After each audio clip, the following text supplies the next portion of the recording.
നമസ്കാരം, ന്യൂസ് ചെക്കിലേക്ക് സ്വാഗതം. ഇന്ന് വൈകുന്നേരം വരെയുള്ള പ്രധാനപ്പെട്ട 10 വാർത്തകൾ ഒന്ന് നോക്കാം. ഇന്ത്യ ന്യൂസിലൻഡ് നയതന്ത്ര സാമ്പത്തിക ബന്ധങ്ങളിൽ പുതിയൊരു അധ്യായത്തിന് തുടക്കം കുറിച്ച് പ്രധാനമന്ത്രി നരേന്ദ്രമോദിയുടെ ന്യൂസിലൻഡ് സന്ദർശനത്തിന് തുടക്കമായി. തന്റെ ത്രിരാഷ്ട്ര പര്യടനത്തിന്റെ അവസാന ഘട്ടമായിട്ടാണ് നരേന്ദ്രമോദി ഇന്ന് ന്യൂസിലൻഡിലെ ഓക്ലൻഡിൽ എത്തിയത്. വിമാനത്താവളത്തിൽ ന്യൂസിലൻഡ് പ്രധാനമന്ത്രി ക്രിസ്റ്റഫർ ലക്സൺ നേരിട്ടെത്തി മോദിയെ സ്വീകരിച്ചു. കഴിഞ്ഞ 4 പതിറ്റാണ്ടിനിടെ ഒരു ഇന്ത്യൻ പ്രധാനമന്ത്രി ന്യൂസിലൻഡിൽ നടത്തുന്ന ആദ്യ ഉഭയകക്ഷി ഔദ്യോഗിക സന്ദർശനം എന്ന പ്രത്യേകതയും ഈ സന്ദർശനത്തിനുണ്ട്. ഇതൊക്കെ എന്ത് സന്ദർശനം? ഞങ്ങളുടെ പപ്പുജി പണ്ടൊരു സന്ദർശനം നടത്തിയിരുന്നു ചൈനയിലേക്ക്, ഒരു രഹസ്യ MOU ഒപ്പിടാൻ. അതാണ് സന്ദർശനമെന്നാണ് കോൺഗ്രസിന്റെ ലൈൻ. സുപ്രീം കോടതിയിൽ ജഡ്ജിമാർക്കും ചീഫ് ജസ്റ്റിസിനുമെതിരെ ഹർജിക്കാരന്റെ അതിക്രമവും അസഭ്യവർഷവും. കോടതി മുറിക്കുള്ളിൽ വെച്ച് ജഡ്ജിമാർക്ക് നേരെ കേസ് ഫയലുകൾ എറിഞ്ഞും ചീഫ് ജസ്റ്റിസിനെതിരെ മോശം വാക്കുകൾ ഉപയോഗിച്ചും ബഹളമുണ്ടാക്കിയ ഹർജിക്കാരനെ സുപ്രീം കോടതി സുരക്ഷാ ജീവനക്കാർ ഉടൻ തന്നെ പിടികൂടി പുറത്താക്കി. Justice KV Viswanathan, justice Alok Aradhe എന്നിവരടങ്ങിയ അവധിക്കാല ബെഞ്ചിന് മുന്നിലാണ് നാടകീയമായി ഈ സംഭവങ്ങൾ അരങ്ങേറിയത്.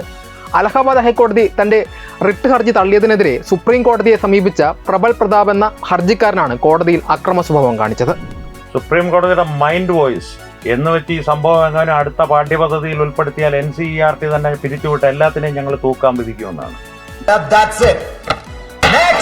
ഉസ്ബെക്കിസ്ഥാനിലെ ബുഖാറ സ്റ്റേറ്റ് മെഡിക്കൽ യൂണിവേഴ്സിറ്റിയിലെ 1ാം വർഷ MBBS വിദ്യാർത്ഥിനിയായിരുന്ന ഹരിപ്പാട് സ്വദേശിനി സാവരിയ ബസന്തിന്റെ മരണം ക്രൂരമായ കൊലപാതകമെന്ന് തെളിയിക്കുന്ന പോസ്റ്റ്മോർട്ടം റിപ്പോർട്ട് പുറത്ത്. പെൺകുട്ടിയുടെ ശരീരമാസകലം അതിശക്തമായ മർദ്ദനമേറ്റ പാടുകളുണ്ട് എന്നും നട്ടെല്ലിന് ഗുരുതരമായ പൊട്ടലുണ്ട് എന്നുമാണ് ആലപ്പുഴ വണ്ടാനം മെഡിക്കൽ കോളേജിൽ നടത്തിയ 2ാമത്തെ പോസ്റ്റ്മോർട്ടത്തിൽ കണ്ടെത്തിയത്. സംഭവവുമായി ബന്ധപ്പെട്ട് സാവരിയുടെ സഹപാഠിയും മലപ്പുറം പെരിന്തൽമണ്ണ സ്വദേശിയുമായ സദറുൽ അനവിനെ ഉസ്ബെക്കിസ്ഥാൻ പോലീസ് ഇതിനോടകം അറസ്റ്റ് ചെയ്തിട്ടുണ്ട്. ആ ജിഹാദിക്ക് ഉസ്ബെക്കിസ്ഥാനിൽ നിയമസഹായം എത്തിക്കുവാൻ മിക്കവാറും ജമാഅത്ത് ഉലമ ഹിന്ദിന്റെ ഉസ്ബെക്ക് വിഭാഗം രംഗത്തിറങ്ങുന്ന സകല ലക്ഷണവും കാണിച്ചു കൊടുക്കുന്നുണ്ട്, എത്തിച്ചു കൊടുക്കുന്നതാണ് എന്ന് തന്നെയാണ് ഞാൻ വിശ്വസിക്കുന്നത്.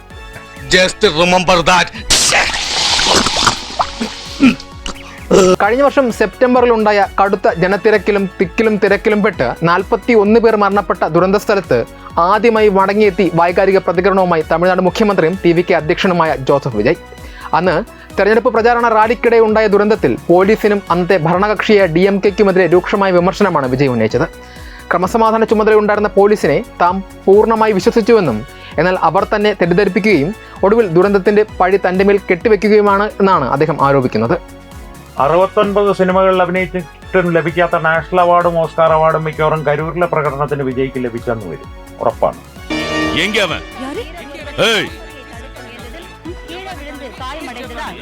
Indian economy is the best economy. Indian economy is the best economy. Indian economy is police academy part 1 part 2. தெருவுல பொறுக்கித்தனமா சண்டை போட்டுட்டு இங்க வந்து நல்ல புள்ள மாதிரி படிச்சுக்கிட்டு இருக்கியா? പശ്ചിമ ബംഗാളിൽ രാഷ്ട്രീയ സമവാക്യങ്ങൾ തിരുത്തിക്കുറിച്ച് തൃണമൂൽ കോൺഗ്രസ് വിട്ട് BJP-യിൽ ചേർന്ന 3 മുൻ രാജ്യസഭാ MPമാരെ തന്നെ വരാനിരിക്കുന്ന രാജ്യസഭാ ഉപതെരഞ്ഞെടുപ്പിലെ ഔദ്യോഗിക സ്ഥാനാർത്ഥികളായി BJP പ്രഖ്യാപിച്ചു. പ്രമുഖ നേതാക്കളായ സുഷ്മിത ദേവ്, സുഖേന്ദു ശേഖർ റേ, പ്രകാശ് ചിക് ബരായ്ക് എന്നിവരാണ് ജൂലൈ 24 നടക്കുന്ന ഉപതെരഞ്ഞെടുപ്പിൽ BJP ടിക്കറ്റിൽ പാർലമെന്റ് ഉപരിസഭയിലേക്ക് ജനവിധി തേടുക. തൃണമൂൽ കോൺഗ്രസിൽ നിന്നും രാജ്യസഭയിൽ നിന്നും അടുത്തിടെ രാജിവെച്ച ഈ 3 നേതാക്കളും സാൻസ് ലേക്കിലെ BJP സംസ്ഥാന ആസ്ഥാനത്ത് നടന്ന ചടങ്ങിൽ വെച്ചാണ് ഔദ്യോഗികമായി പാർട്ടി അംഗത്വം സ്വീകരിച്ചിരുന്നത്. പാർട്ടി അംഗത്വം സ്വീകരിക്കാനായി മമതാ ബാനർജിയും അനന്തരവൻ അഭിഷേക് ബാനർജിയും എത്തിയിരുന്നു. പക്ഷെ അംഗത്വ സ്ലിപ്പ് തീർന്നു പോയെന്ന് പറഞ്ഞ് BJP കാര്യകർത്താക്കൾ അവരെ തിരിച്ചയച്ചു എന്നാണ് നമുക്ക് ലഭിക്കുന്ന വിവരങ്ങൾ. ശബരിമല തീർത്ഥാടനം കൂടുതൽ സുതാര്യവും കാര്യക്ഷമവുമാക്കാൻ വിപുലമായ പരിഷ്കാരങ്ങൾ പ്രഖ്യാപിച്ച് Devaswom board president K. Jayakumar. ഈ വർഷം മുതൽ ശബരിമലയിൽ പൂർണ്ണമായും ഡിജിറ്റലൈസേഷൻ നടപ്പാക്കുമെന്ന് അദ്ദേഹം പ്രഖ്യാപിച്ചു. അയ്യപ്പന് പ്രത്യേക പബ്ലിസിറ്റിയുടെ ആവശ്യമില്ലെന്നും അയ്യപ്പ സംഗമം ഇനി ഉണ്ടാകില്ലെന്നും ജയകുമാർ വ്യക്തമാക്കി. സന്നിധാനത്തെ 690 മുറികളിൽ മുൻപ് 190 എണ്ണം മാത്രമാണ് ഓൺലൈൻ വഴി നൽകിയിരുന്നത് എങ്കിൽ ഇനി മുതൽ വിശദമായ കണക്കെടുപ്പിന് ശേഷം 550 മുറികൾ തീർത്ഥാടകർക്കായി ഓൺലൈൻ വഴി ലഭ്യമാക്കും. എല്ലാ മുറികൾക്കും ഓൺലൈൻ ബുക്കിംഗ് നിർബന്ധമാക്കും. ഇതിനായി ഡെപ്പോസിറ്റ് തുക ഒഴിവാക്കിയതായും മുറിവാടക മുൻകൂറായി നൽകി 50 രൂപ സർവീസ് ചാർജ് ഈടാക്കി ബുക്ക് ചെയ്യാമെന്നും അദ്ദേഹം അറിയിച്ചു. ആർക്ക് മുറി നൽകിയാലും നമ്മുടെ ഇപ്പോഴത്തെ ദേവസ്വം മന്ത്രിക്ക് മുറി നൽകി കളയരുത്. അദ്ദേഹത്തിന്റെ ഒരു പഴയ രാമനിലയം കഥ ഓർമ്മ വന്നുകൊണ്ടാണ്, തെറ്റിദ്ധരിക്കരുത്. പണ്ണനേരി നാളെ എത്തിക്കാം.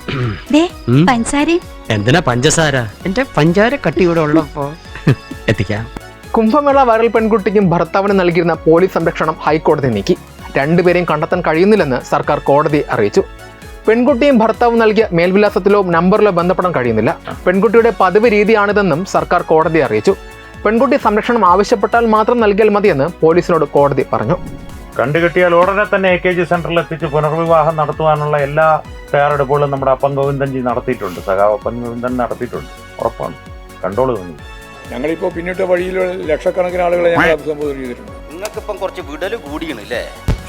Ambalappuzha MLA G. സുധാകരനെ വഴിയിൽ തടഞ്ഞ് CPM പ്രവർത്തകൻ. നീർക്കുന്നം സ്കൂളിൽ MLA എത്തിയപ്പോഴാണ് G. സുധാകരനുമായി CPM പ്രവർത്തകനും പഞ്ചായത്ത് അംഗവുമായ ഹാരിസ് വാക്കുതർക്കത്തിൽ ഏർപ്പെട്ടത്. G. സുധാകരൻ പാർട്ടിയിൽ നിന്ന് എല്ലാം നേടിയ ശേഷമാണ് പാർട്ടി വിട്ടതെന്ന് CPM പഞ്ചായത്ത് അംഗം പറഞ്ഞു. എന്നാൽ പാർട്ടിക്ക് വെളിയിൽ പോയെന്ന് പറഞ്ഞ സുധാകരൻ തന്റെ വിജയം 21,000 വോട്ടിന്റെ ഭൂരിപക്ഷത്തിനാണെന്ന് മറുപടി നൽകി. തടഞ്ഞല്ലേ ഉള്ളണ്ണ. സാധാരണ അവന്മാരുടെ പതിവ് 51 വെട്ടാണ്. അത് കിട്ടിയില്ലല്ലോ. ദൈവത്തിന് സ്തുതി വിളിച്ചു. നിങ്ങൾക്കറിയാമല്ലോ, ഈ ഹൈറേഞ്ചിലെ ഏലക്കാടുകൾ വിയർക്കുന്നത് പോലും ചുവപ്പ് നിറത്തിലാണ്. ഈ മലഞ്ചെരിവിൽ വിപ്ലവത്തിന്റെ തടാകങ്ങൾ ഇനിയും പൊട്ടി മുളയ്ക്കും. ഈ നാട്ടിൽ നമ്മുടെ പ്രസ്ഥാനത്തിന്റെ വളർച്ചയ്ക്ക് വിലങ്ങുതടിയായി നിന്നിട്ടുള്ള പലരെയും നമ്മൾ കൊന്നു തള്ളിയിട്ടുണ്ട്. തുടങ്ങിയിട്ടേ ഉള്ളൂ. കുറച്ചു കാലം മുമ്പ് ഒരുത്തനെ തല്ലിക്കൊന്ന് ഏലക്കാട്ടിൽ കുഴിച്ചിട്ടിട്ടുണ്ട്. വേറൊരുത്തനെ ഡാമിലെ ചെമ്പല്ലികൾക്കും വാളകൾക്കും തിന്നാൻ കൊടുത്തു. ഇന്നലെ ഒരുത്തനെ പൂച്ചക്കുഞ്ഞിനെ പോലെ തൂക്കിയെടുത്ത് ആറ്റിലിറങ്ങി. പക്ഷെ അതൊന്നും നമ്മൾ ആരോടും പറയുകയില്ല. അതാണ് പാർട്ടിയുടെ പ്രഖ്യാപിത നയം. ബംഗ്ലാദേശ് മുൻ പ്രധാനമന്ത്രി ഷെയ്ഖ് ഹസീന സ്വന്തം രാജ്യത്തേക്ക് മടങ്ങുന്നു. നിലവിൽ ഇന്ത്യയിൽ കഴിയുന്ന ഷെയ്ഖ് ഹസീന ഡിസംബറിൽ പാർട്ടി നേതാക്കൾക്കൊപ്പം ബംഗ്ലാദേശിൽ ചെന്ന് കീഴടങ്ങാൻ പദ്ധതിയിടുന്നതായി റോയിട്ടേഴ്സ് റിപ്പോർട്ട് ചെയ്തു. എന്നാൽ ബംഗ്ലാദേശിൽ ഷെയ്ഖ് ഹസീനയെ കാത്തിരിക്കുന്നത് വധശിക്ഷ അടക്കമുള്ള കോടതി വിധികളാണ്. ഹസീനയുടെ പാർട്ടിയെ അവാമി ലീഗിനെ നിരോധിക്കുകയും ചെയ്തിട്ടുണ്ട്. ആ നാട്ടിൽ ജീവപര്യന്തം കഴിയുന്നതിനേക്കാളും ഭേദം വധശിക്ഷ തന്നെയാണെന്ന് അവർക്ക് താമസിയാതെ തോന്നുമെന്നാണ് ഞാൻ വിചാരിക്കുന്നത്. അത് ഏതാണ്ട് ഉറപ്പാണ്. സ്നേഹം കൊണ്ട് പറയാ, ഉള്ള ജീവനും കൊണ്ട് ഓടി രക്ഷപ്പെട്ടോ. ചകുത്താന്റെ കോട്ടയുടെ ചകുത്താന്റെ കോട്ട. ചാത്തന്നൂർ MLA BB ഗോപകുമാറിന് നേരെ വധഭീഷണി. വ്യാഴാഴ്ച വൈകിട്ട് 4:30യോടെയാണ് MLAയെ ഫോണിൽ വിളിച്ച് അജ്ഞാതൻ അസഭ്യ വർഷം നടത്തുകയും വധഭീഷണി മുഴക്കുകയും ചെയ്തത്. സംഭവത്തിൽ കൊല്ലം സിറ്റി പോലീസ് കമ്മീഷണർക്ക് MLA പരാതി നൽകിയതിനെ തുടർന്ന് ചാത്തന്നൂർ പോലീസ് FIR രജിസ്റ്റർ ചെയ്ത് വിശദമായ അന്വേഷണം ആരംഭിച്ചിട്ടുണ്ട്. ഒരു തൊഴിലാവശ്യം ഉന്നയിച്ചാണ് അപരിചിതനായ വ്യക്തി MLAയെ ആദ്യം ഫോണിൽ ബന്ധപ്പെടുന്നത്. എന്നാൽ ജോലി നൽകാനുള്ള മാർഗമില്ലെന്ന് MLA അറിയിച്ചതോടെ ഫോൺ കട്ട് ചെയ്യുകയും ഉടൻ തന്നെ വീണ്ടും വിളിക്കുകയുമായിരുന്നു. രണ്ടാമത്തെ വിളിയിൽ കഴക്കൂട്ടം MLAയുടെ ഫോൺ നമ്പർ ആവശ്യപ്പെട്ടെങ്കിലും അത് നൽകാൻ സാധിക്കില്ലെന്ന് അറിയിച്ചതോടെയാണ് ഇയാൾ അസഭ്യ വർഷം ആരംഭിച്ചതും വധഭീഷണി മുഴക്കിയതും. നാളത്തെ ദേശാഭിമാനിയുടെ ഹെഡിങ് BJP MLAമാർ തൊഴിൽ നിഷേധിച്ചതിനെ തുടർന്ന് യുവാവ് പ്രൊഫഷണൽ കില്ലിംഗ് സ്വയം തൊഴിലായി സ്വീകരിച്ചു. പാർട്ട് ടൈമായിട്ട് പാർട്ടി ഓഫീസിൽ ഫോൺ അറ്റൻഡ് ചെയ്യുന്ന ജോലി. ഇതായിരിക്കും ഹെഡിങ്. നിങ്ങൾ വിട്ടോ, ബാക്കിയാ നോക്കിക്കോളാം. ഇതോടെ ന്യൂസ് ടേക്ക് അവസാനിക്കുന്നു. നിങ്ങളുടെ അഭിപ്രായങ്ങൾ കമന്റിലൂടെ അറിയിക്കുക. വീഡിയോ ഇഷ്ടമായി ലൈക്ക് ചെയ്യുക, ഷെയർ ചെയ്യുക. കൂടുതൽ വാർത്തകൾക്കായി ഞങ്ങളുടെ ചാനൽ സബ്സ്ക്രൈബ് ചെയ്യുക. നന്ദി.